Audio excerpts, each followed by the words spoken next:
Bonjour à tous, bienvenue sur Vox Africa. Merci d'être au rendez-vous de Focus. Focus spécial. Aujourd'hui, nous parlons du CDE, le Centre de développement de l'entreprise, un organe paritaire ACP Union européenne, puisque nous avons le plaisir et l'honneur d'être avec son directeur général intérimaire, Monsieur Paul Frix. Monsieur Frix, bonjour.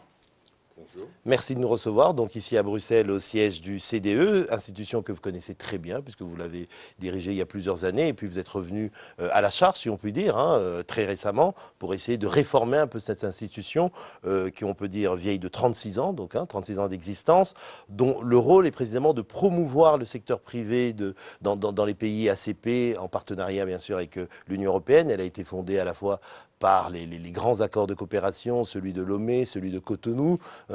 Anciennement, ça s'appelait CDI, puis ça a été transformé en CDE. Malheureusement, cet instrument, si on peut dire, utile, important, a connu certains déboires, on ne reviendra pas sur toute l'histoire, et notamment un des reproches qui lui est souvent fait, c'est de ne pas avoir été efficient ou efficace, parce qu'il y avait trop de frais de fonctionnement par rapport aux actions opérationnelles. Vous nous expliquerez comment et pourquoi. Je sais que vous avez rédigé cette belle note de synthèse pour la transformation du CDE, mais la première question, ça sera celle-ci. Lors de la récente 38e session du Conseil des ministres conjoints ACP-UE, on a décidé, donc, ils ont parlé du financement du 11e FED à peu près 31,5 milliards, mais ils n'ont pas spécifié dedans qu'il y aurait un financement, donc formellement défini, des institutions justement paritaires telles que le CDE et le CTA. Est-ce que ça veut dire que c'est une mort annoncée du CDE ? Je pense que la question de l'avenir du CDE est posée, mais que ce soit une mort annoncée, je pense que c'est prématuré. Disons, le CDE, pendant ses 20 premières années d'existence, a été à l'avant-garde, a été un catalyseur pour faire prendre conscience de l'importance du développement du secteur privé, pour créer des emplois, pour sortir de la pauvreté et finalement faire décoller les pays ACP concernés.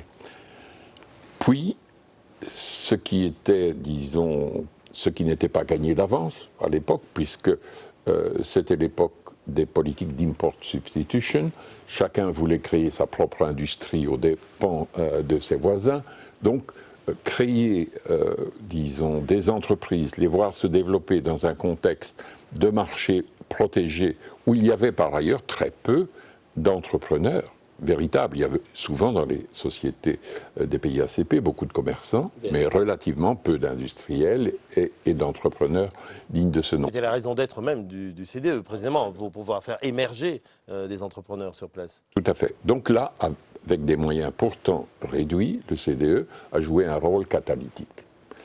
Et surtout au niveau, je dirais, de prise de conscience. Mais déjà à l'époque, où disons, son rôle était reconnu, il souffrait d'une trop grande centralisation à Bruxelles.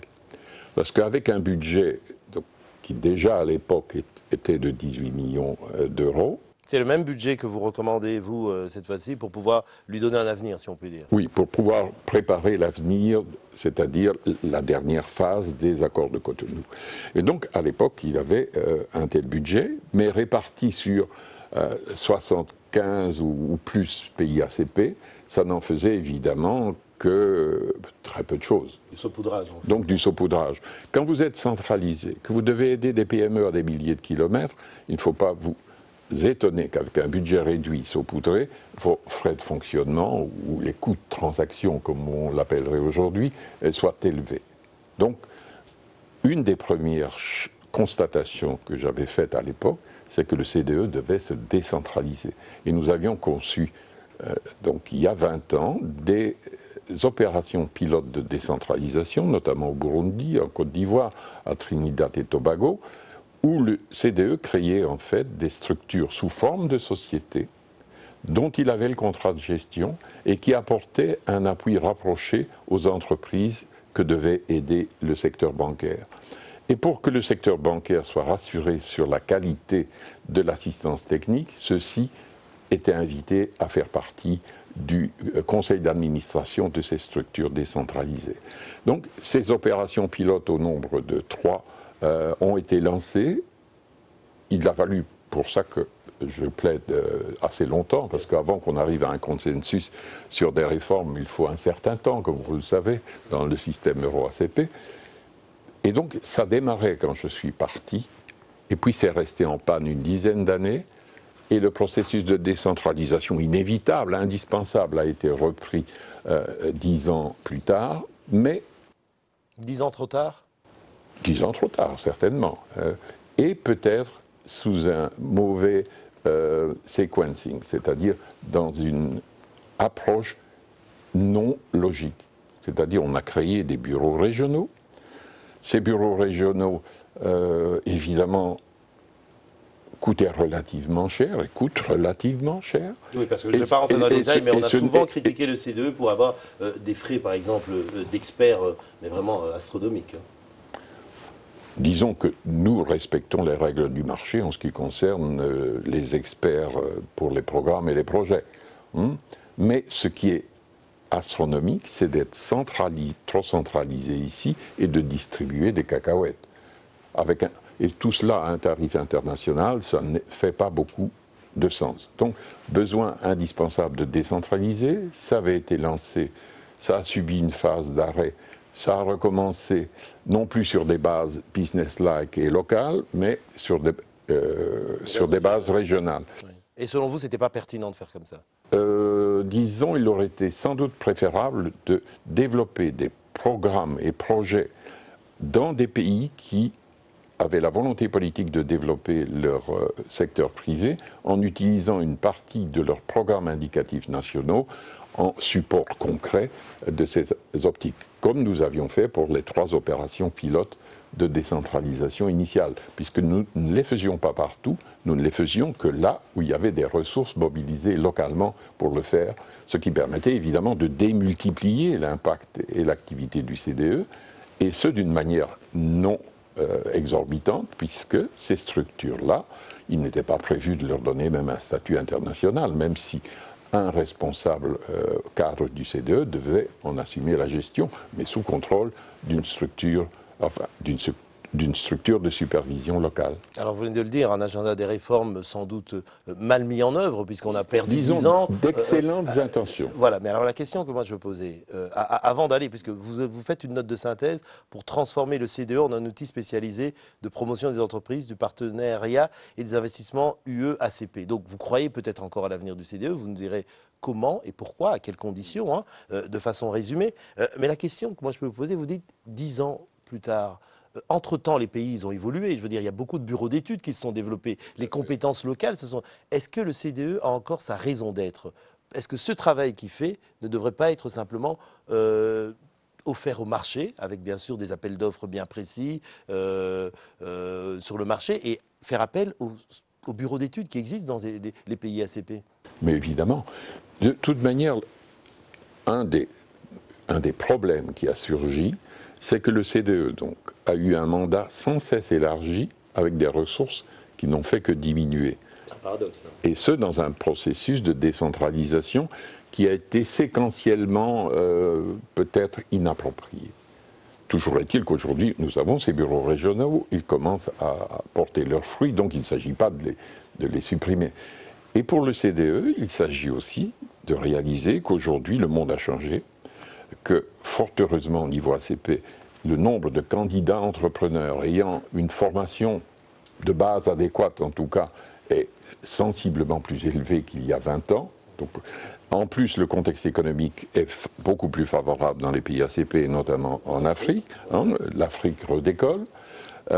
Donc, il y a un besoin d'épauler les entrepreneurs plus grand que jamais. Mais il y a aussi multiplication de programmes qui le font. Donc, voilà. La redondance, comment faire? Absolument. Il faut à tout prix éviter, disons, les redondances inutiles ou le manque de coordination et de complémentarité entre ce qui existe.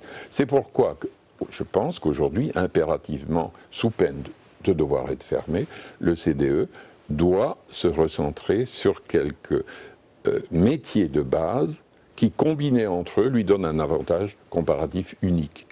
Alors, vous nous expliquerez quels sont ces métiers de base, mais avant d'y venir en détail, ce que vous expliquez là, vous dites qu'il faut un consensus pour convaincre les partenaires, hein, ACPE. Est-ce que justement, là où le bas blesse, ou en tout cas a blessé dans le passé, c'est qu'on y a mis trop de politique, alors que ça devait être un instrument qui ne devait avoir qu'une vision d'efficacité pratique. Tout à fait. Je pense que vous touchez du doigt un des problèmes fondamentaux du CDE qui explique beaucoup de difficultés. Le CDE est en fait un organisme au statut ambigu.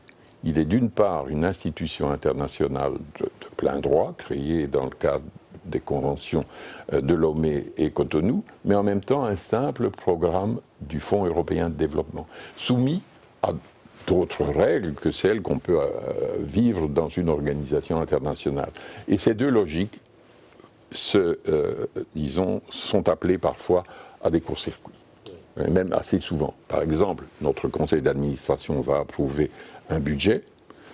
Dans ce conseil d'administration, la commission et le conseil sont représentés, mais soudain, le processus ne va plus dépendre de ce qui s'est décidé au niveau du conseil d'administration, va passer au niveau du comité du fait, où là, les pays membres, selon les états d'âme ou les impressions plus ou moins fondées ou datant d'époques parfois révolues, vont pouvoir décider que votre budget va être réduit brutalement de moitié, ou pire, comme c'est ici, réduit à 1/5 de ce qu'il était en 2012. De corporate governance, oui, en fait, donc il y a un problème de gouvernance du système, donc de cohérence dans la gouvernance du système.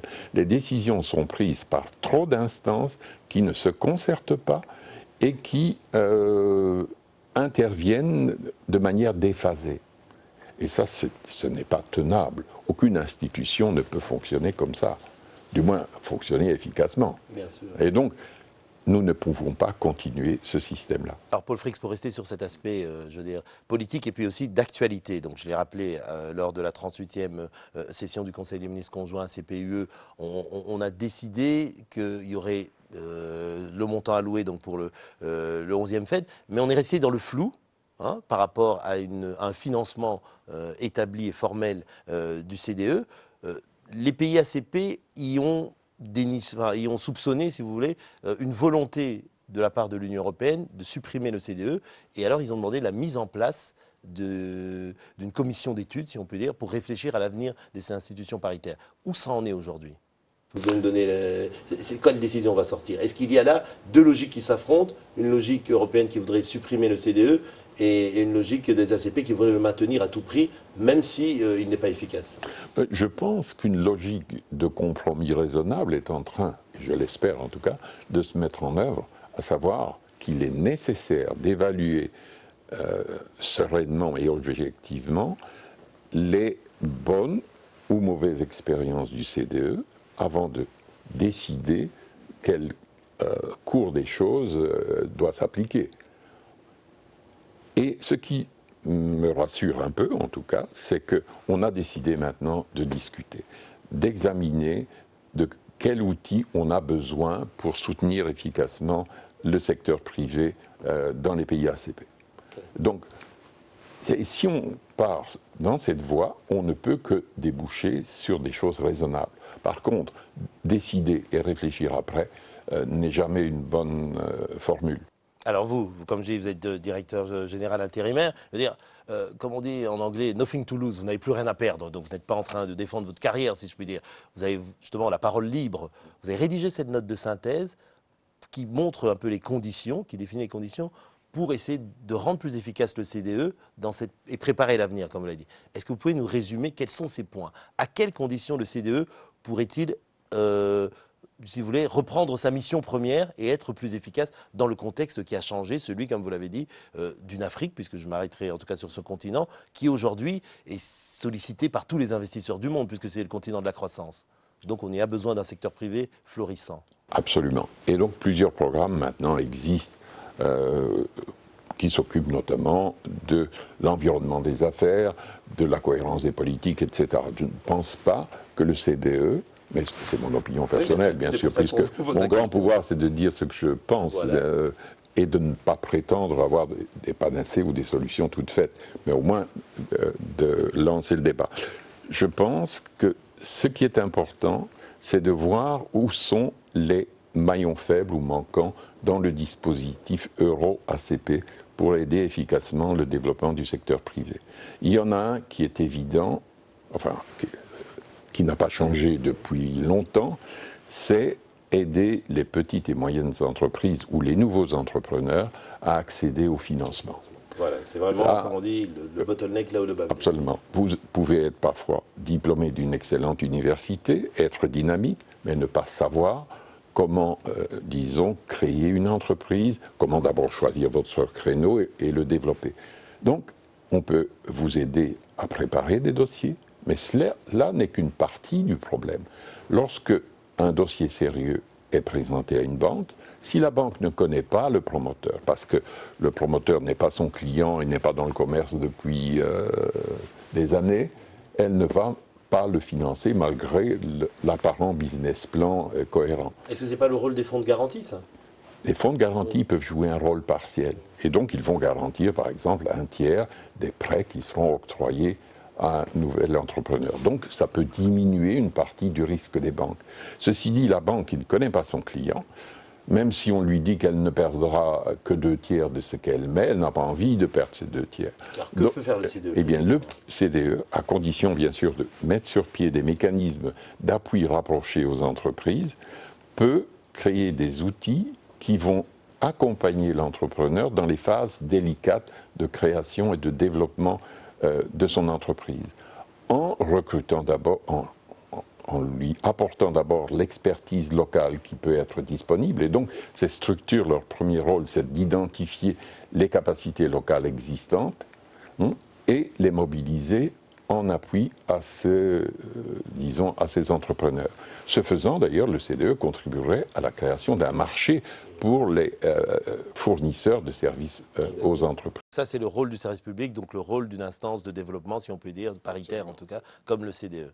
D'apporter cet appui, disons, dans la durée. Ce qu'un banquier ne peut pas faire. Un banquier, à la limite, peut se doter d'un service où il va donner quelques conseils de base en matière de gestion, mais jamais il ne peut s'occuper. C'est pas son business, il se ruinerait. Autre rôle du CDE, pertinent? Donc, ça c'est le premier rôle du CDE. Deuxième rôle du CDE, ce sont ces réseaux d'entreprises et d'organisations intermédiaires qui, elles, permettent de favoriser le partenariat. Et donc, il est urgent de relancer ces réseaux, de les mettre en interconnexion et aussi de leur faire contribuer au développement des entreprises locales au travers de partenariats, mais aussi au travers d'investissements. Donc, l'information concernant les opportunités d'investissement doit circuler grâce à ces réseaux. Et la mise en réseau de structures spécialisées d'appui aux entreprises dans les pays européens et ACP peut se faire également. Et tout ça m'amène à vous dire que, sans doute, dans le contexte actuel, où d'une part, les pays ACP sont sur une vague très porteuse, mais où l'Europe est en difficulté économique et financière, voire même structurelle de désindustrialisation, il est important de ramener l'investissement européen vers les pays ACP. Donc, le CDE doit aussi jouer un rôle dans la mécanique complexe de promotion des investissements. Et enfin, encore un élément supplémentaire, de par sa nature, le CDE utilisant des fonds publics, mais jamais pour le financement total d'opérations, est un des éléments de blending auxquels se réfère de plus en plus la Commission européenne dans le cadre de sa nouvelle stratégie pour le changement.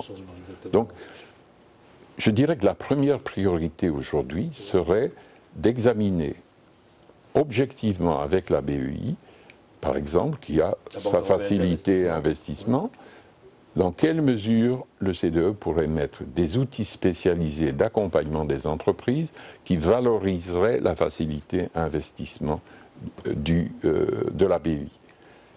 Je parle de la BEI parce que c'est le gros partenaire au niveau Euro-ACP. Mais ça veut dire aussi que d'autres institutions financières européennes ont intérêt à faire la même chose et d'entrer dans des mécanismes. Ou peut-être le projet de création d'une banque de développement et d'investissement des ACP. Vous êtes au courant qu'il y a ce projet-là? Il y a ce projet-là, mais il y a une dimension politique aussi qui devra être clarifiée. Mais on pourrait aussi imaginer que la BEI, qui commence déjà à investir dans des fonds d'investissement, bien que cette politique prenne de l'ampleur. Mais la BEI, elle est quand même au niveau, comment on peut dire, de la macro. Donc, macro-entreprise, c'est les infrastructures, c'est du lourd, je veux dire. C'est pas, comme on dit, de l'argent disponible pour les PME, PMI. Mais elle a quand même des lignes de crédit importantes pour le développement des PME, PMI, voire même de la microfinance. Et donc, la BEI, très centralisée, malgré quelques bureaux régionaux à Luxembourg, ne peut assurer, elle, l'accompagnement des entrepreneurs ou des catégories d'entrepreneurs capables d'émarger ou d'avoir accès à ces lignes de crédit.